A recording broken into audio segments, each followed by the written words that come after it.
Good afternoon, YouTube. This is another one for the parents out there. This is picking up where left off on the last one, which the topic of that was, what should our goals be as parents? What are we trying to accomplish? And so having laid all of that out, I want to address a topic that, I don't know how much people really think about this. I think there are some assumptions that most parents have once their kids get to be in that 12, 13 age range. And I want to challenge that assumption. And the assumption is that they don't need us really. Now, obviously, they need us to provide them with food and shelter and transportation, clothes, and all that. So they definitely need us. And I don't think any parents out there think that they don't need that. But what about all the other stuff? So, they have school to teach them things. Theoretically, we've already taught them things like manners and stuff like that. So, at this point, what do they really need from us? I would argue that they need us a lot right now, because there are tons of things that are happening in their lives that they are navigating largely below our radar. We have no idea about most of the things that they're doing because they're away from us. They're in school or they're out someplace else doing something. They're interacting with a bunch of people, and we are not privy to those interactions for the most part. We don't really get to see that. So imagine that your kid is in school and he's totally socially awkward and just not getting along with people at all. And then when you pick him up, you all are going to recognize what I'm about to say. Hey, how was your day? It was good. That's it. We get this all the time. So, if you leave it at that, there's a lot going on in their lives that you have no idea about. And there are a lot of situations, a lot of scenarios that they are in that if you were there to give them a little bit of guidance, think like Cyrano de Bergerac. You had something in their ear and you were witnessing what was happening and you were giving them some guidance. Imagine all of the things that you could teach them that would really help them in their lives. And because the world that we live in is so different for our kids versus what it was for us, they need us even more, way, way more. So how do we do it? Obviously, we can't do constant surveillance. So we got to figure it out. And the first most important thing that I would argue is that you must recognize that they need you a lot. They need you to help them navigate the situations that they are dealing with in their lives that are largely new to them, and that they are really not getting any feedback from anybody that's reliable or useful. They're getting feedback from their peers who don't know anything either. So it's the blind leading the blind out there trying to learn how to be adults. And we're the ones who need to be in charge of that. We're the ones that need to be driving what they're learning and how they're learning it. The academic subjects, the school's got that, but we should still be plugged in on that. We should still have some awareness of what they're being taught and how they're doing with it. So we don't just abdicate that and just say, well, the school's got it. I don't believe in that. I think that is a very, very bad idea. But the bigger picture is all the social stuff that is happening every day. And if what you do is pick them up and say, hey, how was school? And they go, oh, great. And you go, cool. And then they get on their phone and you go back to doing what you're doing and you just drive away. You're missing a really big opportunity to help them. You're missing a really big opportunity to coach them on a lot of the nuances of growing up, stuff that they're really going to need when they're becoming adults. So how do we do that? All right, so the first thing, and by the way, everything that I'm telling you, these are the things that I do, and these are the things that I think are important. Everybody's different. Everybody's parental situation is different. So I am not telling you, you must do these things. I'm not. What I'm saying is I do these things. They have been very effective for me and for the other people that I know that have instituted these kinds of policies. And so I just want to share it with you and say, try it. All right, so the first thing is, and when I say policies, that's what I mean. There are some rules, basically, that if you employ them, will make it easier for you to coach them through life's ups and downs and scenarios and situations that they may not be familiar with or that they may be doing completely wrong. The first one is no phones in the car. Period. If you get in the car, you put your phone away. You are not allowed to be on the phone in the car with me. And that goes for my kids and goes for their friends. So if they get in the car, I tell them right away, guys, the rule in this car is no phones.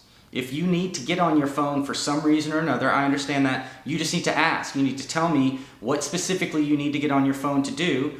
And then if I say, yeah, that's cool, then I'm only authorizing you to do that one thing. And that's it. And then get off your phone. So why? Why is this policy there? Because driving around with your kids is like the best time to deal with them because they are a captive audience. They can't go anywhere. They got nothing else that they can do. So you are in a situation where however long you're driving them, you have the opportunity to interact with them, to ask them questions about what's going on and offer advice and coach them through their life. So no phones in the car. I can't tell you how much parenting I have done over the years driving people around. I mean, it's awesome. In fact, if you were to ask my kids, they'd probably tell you I've learned probably 50% of the things that I've learned from my dad driving around. Because we got the time and they got nothing else they can do. So get them off the phones. If you got, kids that want to jump on an iPad and watch a movie while they're driving around, our rule is if the trip is over an hour long, you can have devices and you can watch movies and stuff like that. I am not into forced boredom, but if the trip is under an hour long, I think it's totally reasonable to not be on the phone, not be on any kind of electronic device at all. You're looking out the window and you're, checking out the real world, the one that's actually important. You're present. When you are on your phone, you are wherever your phone is connected. So if you are text messaging with somebody and they're across town, you are across town. You're not in the moment where you're at. That's how I feel about it. So from my perspective, if you're on your phone, then you are not present with me. And so if we're driving around, that's a missed opportunity. The next thing that is very important is what I like to call FFT, forced family time. So if your kids are like mine, you come home, you walk in the door, they head immediately to their room, close the door, put the headphones on, and start gaming or stop doing something on a screen. I can't tell you how often I see that. That's exactly what they do. They immediately come in, maybe they're hungry, they go grab a little bit of food, and then they immediately head straight upstairs, isolate themselves, and then start interacting with people who knows where. So, I am not one of these people that basically says you can only have 15 minutes of screen time a day or an hour of screen time a day. I don't really go there, and mainly because, to be honest with you, I don't want to enforce it. Okay, being a parent, placing rules, I believe that if you make a rule, you need to enforce that rule. So don't make rules that you're not willing to enforce. And I just don't want to play babysitter to my kids all the time and saying, get off your computer, get off your computer. What I prefer to do is I prefer to force them to interact with the group for, reasonable periods of time every single day. And then when they're not doing that, I make sure that they are attending to the priorities. So you're getting your homework done, you're getting your have-to-dos done before you can do your want-to-dos. So try to keep it kind of loose. But forced family time is a huge one because not only are you interacting with them, but you're getting everybody to interact together. So the easiest and main way to do this is meals. So dinner time should be a time when everybody gets together. Now I don't really make it formal or anything. It's basically there is a period of time when the food that's been made is going to get consumed by everybody. How exactly that happens, I don't really care. Sometimes we stand around in the kitchen and everybody's just eating standing up off a paper plate. It's fine because we're all together. And again, no tech. There's no tech involved in this. There might be, if we have a TV show or something like that, we might throw a TV show on and laugh at it a little bit. But in general, the idea is this is our opportunity to interact with one another. Find out what's going on and get the kids kind of interacting with each other and talking about what's going on in their lives. The only way that we can parent them is if we have information about what's going on. The only way we can get information for them is to interact with them. Get them talking, okay? So forced family time, meals, big deal. I'll talk about this a little bit later on, but let me just kind of give you a little preview of we also make our kids clean the entire kitchen after dinner, and no one can leave. No one can go upstairs, no one can go to their room. They have to all stay there until the kitchen is spotless and passes inspection. What that means is they do all their stuff. They have to divide it up however they want to divide it up between them. But when it's done, they come to us and say, okay, is the kitchen good? And then we'll go and look through it. If it's not good, I'll be like, nope, you missed this, you missed that, whatever. And they just have to keep doing it until it's good. When it's good, then they can go back to doing whatever they were doing. So you get a couple of cool things out of this. Number one, you get a free kitchen cleanup. You want that, right? That's totally great.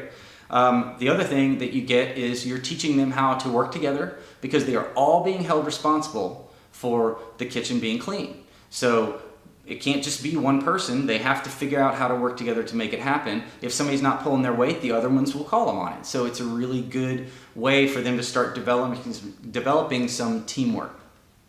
So I may talk a little bit more about that later, but the forced family time, so this extends the forced family time, because they've got to clean the kitchen. So that gets you another 15, 20 minutes of time with them where you can be talking with them and you can be finding out what's going on in their lives. And so another forced family time is family movie night.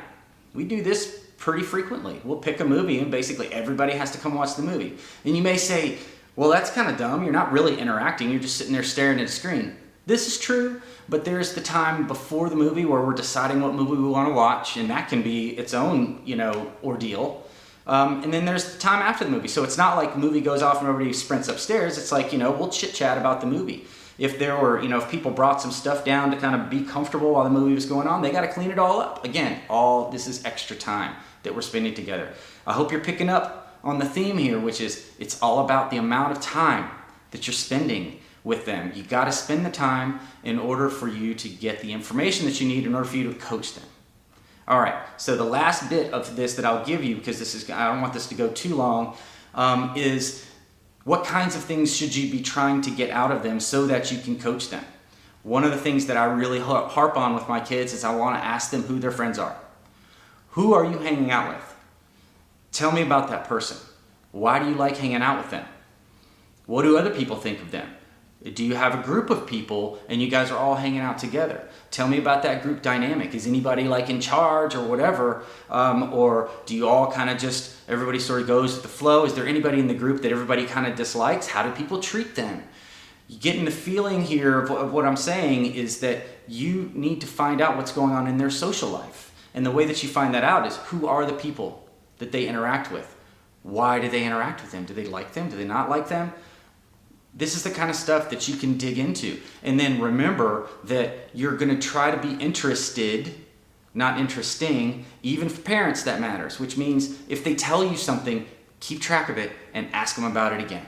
So if they told you, I've been hanging out with Billy and Billy's really cool, blah, blah, blah. The next time I have a conversation, maybe 2 or 3 days later, have a conversation about what's going on at school, I'll be like, what's going on with Billy? I do this with all my kids. What's going on with this friend? What's going on with that friend? This is really very, very useful stuff, because what you start picking up on is how they're interacting, and now you can start giving them advice. One thing, I'll close with this one thing. One of my kids was talking about hanging out with a group of people, and there was a kid in the group that had kind of a funny nickname, and everybody kind of ragged on him all the time. And so, he was telling me about this, and I was like, oh, okay, cool, so what do you think? Do you think the kid is, deserves to be ragged on like that and stuff like that? Oh, yeah, he's a total goofball, whatever. And I was like, well, how does he react to it? Do you think he's cool with it? And he's like, oh, he's totally cool with it. He just kind of laughs it off or whatever. And I said, well, consider the possibility that he has to laugh it off in the group because, what's he going to do? Start crying, which he gets ragged even more. And I was like, but have you ever considered that maybe he goes home and he's sitting there thinking like, man, I really wish those guys wouldn't rag on me all that much? And he kind of looked at me, he was like, yeah, maybe I never really thought about it. And I was like, well, pay attention to his face when something happens. Real close attention to his face and see how he reacts when somebody rags on him. See if you can see a flash of something that wasn't quite right, that made him kind of feel bad, and then he masks it immediately with a laugh or a smile. Pay attention to that kind of stuff. Those kinds of things can tell you a lot about what's going on with somebody. And you could always pull the guy aside and be like, hey man, everybody's kind of ragging. Is it like, do you care? Does that piss you off? Does that upset you? This kind of advice, I could never have had this conversation with him if I didn't know who he's hanging out with, if I didn't know what his friend was like, what the friend group was like. I didn't know that they had this one kid in there that was kind of, sort of the butt of a lot of the jokes in the group. None of this could have happened if I didn't spend time trying to figure out what is going on in his life. And then I gave him a piece of advice that is hugely valuable. Everybody should know that. Just because you make fun of somebody and they laugh it off doesn't mean that person's actually enjoying it. They may very well go home and seethe about it, be super upset about it, feel terrible about it. And if you knew that that was happening, would you keep doing it? Or would you go, you know what, that's not very cool for me to be kind of ragging on this person and this person's taking it to heart and getting upset about it? This is a very important skill. But, it's one of 1,000. And you only get the chance to interact and share this coaching with them if you get the information for them. So, to close this whole thing, what I'm saying is you need to be spending time with them. They need you. They need you very bad. And the way that they need you is they need you to enforce rules that force them to interact. No phones in the car. Force family time. Anything else you can find to spend time with them. Ask them questions about what's going on in their lives. This will pay off a lot. Trust me. Try it.